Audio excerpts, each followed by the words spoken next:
Mario. Let's go. Yep, it's Luigi time. So we have a game theory here. Luigi's secret identity, which is based off of Super Paper Mario, which I played Super Paper Mario. It made me wish we'd just gotten another Paper Mario. But anyway, yeah. So they did do some interesting stuff in that game, although I wish it had been more of a straight-up RPG like the original Paper Marios. But oh well. Anyway, I'm doing my best not to spoil things. Okay. So why don't we just get right in there? All right. Here we go. Yep. Let's see. Mario's a sociopath, Peach is a bipolar dictator commanding an army of brainwashed fungi, and Bowser is a struggling single parent. Is there, anyone left? Well, hello. Good intro. Yeah.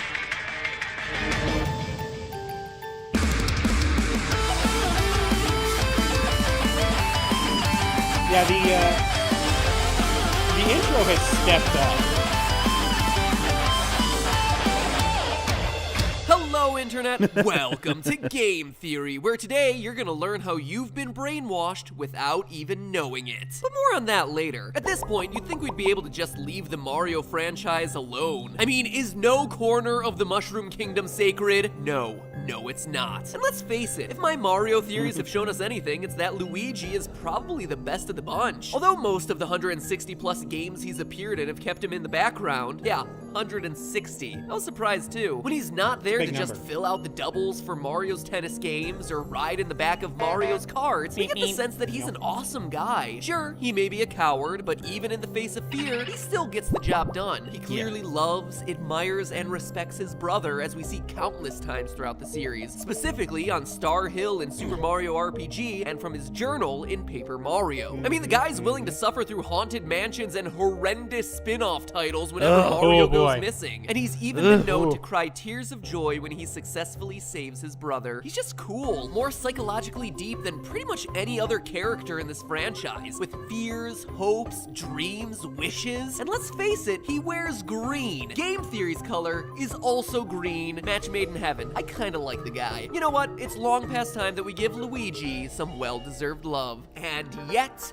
once again, as we've seen time and time again in this franchise, looks may be deceiving. Because in researching the lovable underdog Luigi, one particular appearance of his stood out from the rest. If we're talking about really diving deep to find out what makes Luigi tick, we need to look no further than a game where we get to see all the sides of him. All two sides, that is. Because the most insightful title for talking about Luigi is Super Paper Mario. Admittedly, while the character may seem flat at first, let me tell you that there are a lot of dimensions to explore here. Get it? They're all paper jokes. I'm sure you got it, and you're just cringing and hoping that the script moves on. Hey, PewDiePie, put this in your next cringe compilation, huh? In case you haven't stumbled into this particular corner of the Mario games, I can't really blame you. This game is perhaps the most unusual in the official Mario lineup. Outside of the gameplay being completely unique and completely bonkers, requiring you to hop into and out of 2D and 3D environments, the tone of this game is just so much darker, so but you just wish it had been more RPG and instead incredibly cynical. I get that. Whole worlds get ripped to shreds, leaving only nothingness in their place. Mario and the gang quite literally travel to hell, known here as the Underwear. And breaking all rules, Bowser and Peach pretty much get married. You know all that creepy music I used in my early FNAF theories? A bunch came from this game. Yeah, we've come a long way from your parents' Mario athletic theme. Regardless, even if you didn't play Super Paper Mario, here's what you need to know. The big baddies for this game aren't Bowser and Peach, it's Count Black. Not JonTron, Black. And his, totally angsty counterculture business associate, Nastasia. At an early point in our story, Luigi finds himself to be the first responder on the scene of Count Black's castle, where he gets duped by two Goombas who lead him straight to Nastasia. What happens next is why this game will end up being important for Luigi. Nastasia uses her hypnotic laser eyes to instantly hypnotize him, turning him into the evil Mr. L. Yep. Mr. F. Nope, Mr. L. L. An arrogant villain with an attraction to Peach and a jealousy of Mario's jumping abilities. He fights viciously against Mario and the gang in multiple forms across the entirety of the game, up to and including the final boss. He's violent, he's aggressive, and he is out for blood. And if you're upset that I didn't put spoiler tags before revealing that this guy is Luigi, well then, I just have no words for you. No words, I say! Now, to understand why this is important for Luigi, we have to talk about hypnosis. In all the official game wikis, Nastasia is referred to as having instantaneous hypnotic powers, and Luigi is referred to as being hypnotized. In game, though, Nastasia refers to her powers as both hypnosis and as brainwashing. So, which is it? We need to start off by figuring out the differences between the two. In most definitions, brainwashing and hypnosis are different, but they're not necessarily completely unrelated. It's probably best to think of brainwashing as a spectrum. You can brainwash people in a whole bunch of different ways, with some being way more extreme than others. When you think about brainwashing, I'm sure you think about things like the Winter Soldier in Captain America, or worse, cult leaders who brainwash their followers into doing crazy things, like shearing babies, toting nuclear warheads. Actually, yeah, I'm not brainwashed and that thing scares me, so good job, Colt.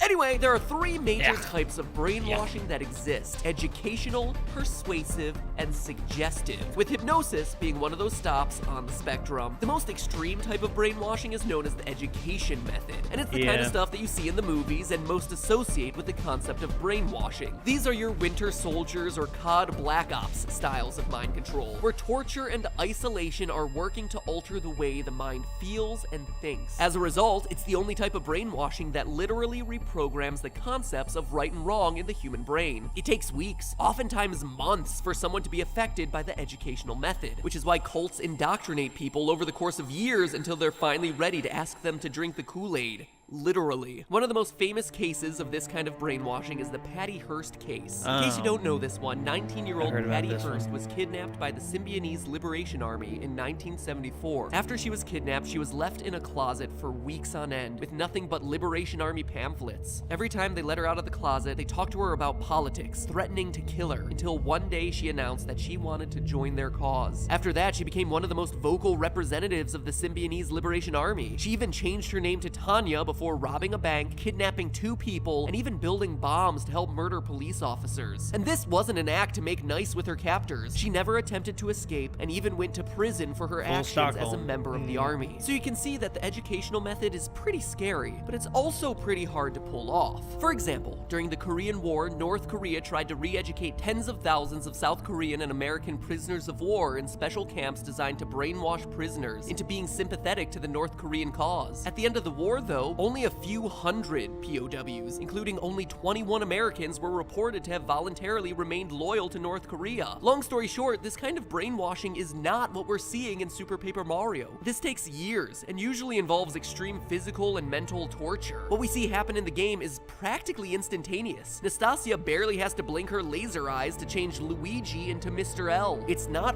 possible that this is the educational method. So we move down the spectrum to persuasive brainwashing. And this is the form that all of us, myself included, have gone through. Have you ever gotten a compliment on something that you wore, so you started to wear it more? Or stopped from doing something because your parents yelled at you? Well then, congratulations on a successful brainwashing. Another name for persuasive brainwashing is simply classical conditioning, something a lot of us are familiar with, where our behavior changes because we get a reward or punishment for doing something. Our beliefs aren't different, but our expectation for reward is. Think about it this way. When you bribe someone to go against their morals, since that's a scenario I'm sure happens to you all the time, that person probably knows what they're doing isn't right, but they also know that they're going to get paid for it, so they're acting based on where they're going to be rewarded. You're not changing their moral code, you're just changing their expectation for reward every time they break that moral code. So is that what's happening to Luigi? Again, no. The dialogue at the beginning of the game is clear. Nastasia and Count Black haven't offered Luigi anything to cross over to the dark side and become Mr. L. There's also no major threat either. Once Luigi becomes Mr. L, he starts actively making evil decisions all on his own, without Nastasia interfering. So clearly that's not it either, meaning we have to move to the third and final form of brainwashing, suggestive brainwashing, aka hypnosis. As I mentioned, Nastasia herself says that her power is hypnosis, but what does that actually mean?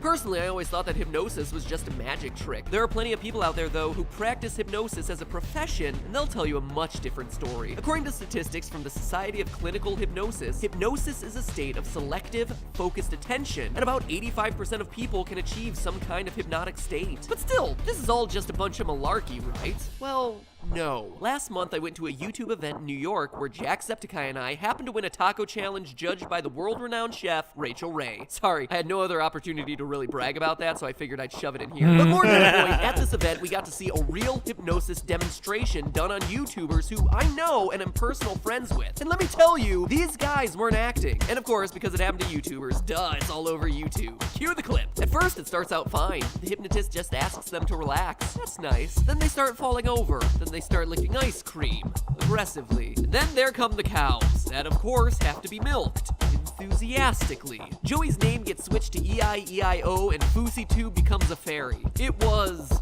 a weird day. Afterward, you can see in Joey Graceffa's vlog that he felt awake and aware during the whole experience. Like in the moment, like my mind was like, oh, you can do this, like this is what you're supposed to do. Looking at my own personal experience watching the show, it seems pretty clear that the hypnosis happened pretty fast, as quickly as you saw in the video. It's just a matter of finding people whose minds are open to accept the power of suggestion. And look at Luigi, he's a textbook candidate. He's used to taking direction from everyone. He's been controlled by people all his life. He's already used to taking action based on what's suggested to him. This That's is true. also definitely the closest thing we see to Nastasia's powers in Super Paper Mario. She's described as having instantaneous hypnotic powers, which is a little faster than what happened at the YouTube event, but frankly, not by all that much. The hypnotist wasn't shooting hypno lasers out of his eyeballs or anything. We also see characters in the game going in and out of this hypnotic trance. Luigi flips back and forth between himself and Mr. L as fast as you see YouTubers falling asleep and waking back up in the video. Okay, great, so Luigi is hypnotized. That explains what happens to him and why he becomes the evil Mr. L, right? Actually, no. It turns out that Luigi's behavior can't be explained away by hypnosis. Listen to this clip from the beginning of my YouTuber Hypno Sesh. Stare straight ahead just for a moment.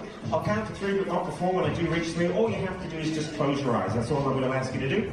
1, 2, and 3. Close your eyes. Good. Open them back up. There you go. There's no motion, potion, magic, pixie dust. Harry Potter's not going to run on stage with a magic wand. There is no feeling of hypnosis. All hypnosis feels like is what you imagine it to be. Hypnosis is what you imagine it to be. This is really important because once you're in a trance, you're essentially only as hypnotized as you let yourself become. In my research, one of the most common questions that hypnotherapists get is, will I be forced to do things that I don't want to do? And the answer that they always give is no. That even if the hypnotherapist wanted to make the patient do something that they wouldn't otherwise do, they wouldn't be able to. Quote, if you hypnotize someone, they'll not do anything against their morals. And here's another quote. No, there's no loss of control. Hypnosis allows clients to be more focused and actually achieve more, not less control. Remember, you're not changing what they believe in, you're not bribing them, and you're not forcing them. You're just making suggestions that, based on the patient's existing morals, sound like a really good idea. Yeah, Joey, you milk that cow. You milk it good and hard. So what's that mean for Mr. L and Luigi? Well, considering Luigi has He been wants to be hypnotized and that evil. those under hypnosis won't break their moral codes, that only leaves one possibility. That Luigi isn't acting against his own will in Super Paper Mario when he becomes Mr. L. When Nastasia hypnotizes him, his morals aren't changing. Under that sweet, doofy Luigi exterior we all know and love has existed Mr. L all along. He didn't need to be re-educated, he didn't even need to be threatened. He just needed to find himself in a hypnotic trance where he lost all his inhibitions and fears, and for once in his life wasn't afraid to show how he really felt. And it makes sense, doesn't it? Sarcasm for Bowser, feelings for Peach, open antagonism for Mario. When he falls into a trance, the real Luigi comes out, unearthing what seems to be some pretty intense feelings for the gang. They might not think he's in control, that this is all some alternate persona, but he most definitely is. That man, Mr. L, is the true form of Luigi, his thoughts and his ambitions. So there you have it. The most real Luigi has ever been with us was under hypnosis in Super Paper Mario. So the next time you're playing a game with Luigi, just remember there's a lot more underneath that cute little green ensemble than you think. Ha, and you thought that the Luigi death Yes. stare was just a meme. Think again. But hey, that's just a theory. the A death stare. game theory. Thanks for watching.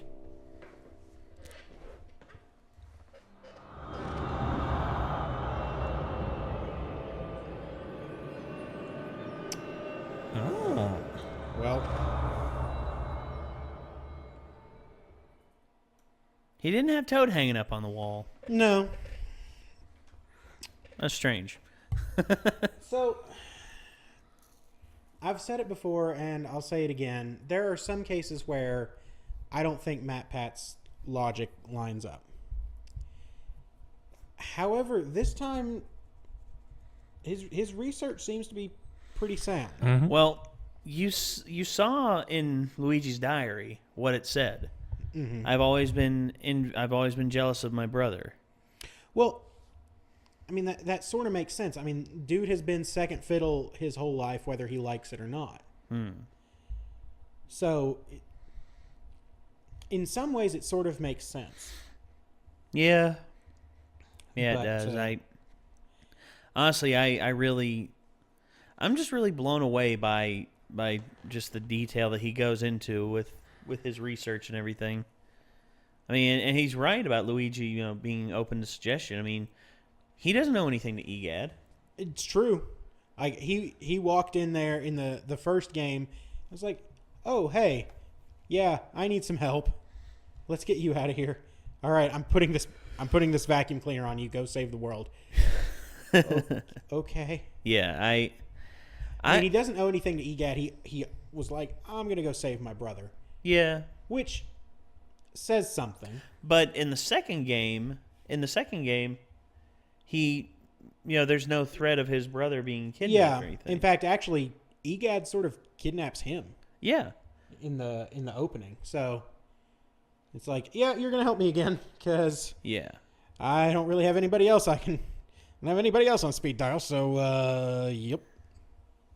Yeah, I'm interested. I'm interested to see, if there is a follow, because sometimes he does follow-ups to these. Mm-hmm. I wonder if in the future, if say Mr. L comes back in some way, that would be interesting. Like saying a Mario and Luigi title. Yeah. And you had to, and you like half the game you were spent against Luigi, and then the other half you have to work with him. Yeah, I don't know. I mean, that'd be an interesting concept. Well, actually, there is one situation in the original Mario and Luigi where Mario ends up getting sick, and Luigi is hypnotized to believe that he's Mario. Oh. And actually, his jump animation changes to that of Mario. Yeah. A lot of his mannerisms change to be Mario, and you actually play solo as Luigi for part of it. Interesting. So it's interesting stuff. Although I'm a little bit surprised that he didn't mention that. That's because because Super Paper Mario is not the first time Luigi's been hypnotized. No. So I feel like that mention would have both helped and hurt his case. Probably. So, I don't know. Well. Anyway. Well, hey, Pat. Hey, there's another game. There's something to take into account. There's something to take into the game theory. Yep. So, Luigi's always been my favorite, man. I mean, honestly, I would willingly play as player 2 just so I could play as Luigi. Yeah, there you go. In Super Mario World. Yep. I mean, and every time I died, I would even when I was by myself. Yep. I would willingly. I forget if that you actually had the function to switch. But I remember one game I actually willingly killed myself as Mario just so I could play as Luigi again. I wanted to beat the game as Luigi. In one of the, I think it's one of the new Super Mario Brothers. I think it's the first one. There's actually a code that you unlock when you beat the game to play as Luigi, but you can enter that code and play as him the first time. Okay. So I definitely did that. When Luigi turned out to be a hidden character in the original Smash Brothers, I was like, yeah. Well, all bets are off. I'm playing as this guy now. Yep, that's how I was. Yep. And then he was also a hidden character in Melee as well. Yep. You actually had to beat it with 2 left in the final countdown of the first level. Yep. I remember that, and then here came the challenge buzzer, and it was just and it's just like, well, fight we go. Luigi to become Luigi. Yes. I'm all for that. Ah, man. Unlocking all the characters in the Smash games has always been so fun to do. It's pretty good. I remember for me, it was... they made it a lot easier in 4. They did. which I kind of like. I do to some degree. Yeah. But yeah, there's things that they did in Smash 4 that, like for instance, what replaced Adventure Mode. Yeah. The board game. Well, you should try it on the 3DS. No, I've played it on the 3DS. Well, have you seen the mode Smash Run? Smash Run. So Smash Run is essentially like a side scroller mode where you're running around trying to collect. Oh yes, power-ups, I've done that one. Kirby's Air Ride style, I've seen that one. which is wonderful. I played that one. I like that one. I like that one good. in 3D in the 3DS version. Yeah. But the board game one I haven't gotten to try, but it does seem a little weird. it was for me. It takes a lot away from it, and I wish they would have just kept. I wish they would have just kept the 3DS version in there, and maybe done a few things different. Yeah. a few tweaks because it's on console. Yeah, but, I don't know. But overall, I was still very happy with Smash 4. Yeah. Still very, very happy. Yeah, so just all Anyway. this over Luigi. Yup. Oh yeah. Oh yeah, But that's gonna do it, I think. I believe so. So, what did you all think? Did you think the theory was sound? Do you think he maybe missed something? Let us know in the comments. Yeah, because we're interested to see absolutely. what you think. Check out the original video and a link to Matt Pat's channel in the description below. Dude does pretty good work. Yeah. Sometimes he misses things. Sometimes he's a little off, but nobody's perfect. No, I like what he does. Yeah. And also in the description, there's a link to our other channel where we play entirely too much Mass Effect and Fallout 4, respectively. Not enough Castle Crashers. And not enough Castle Crashers. Not enough. And until next time, I'm Ben. That's Nate. That's Micah. We'll see you later.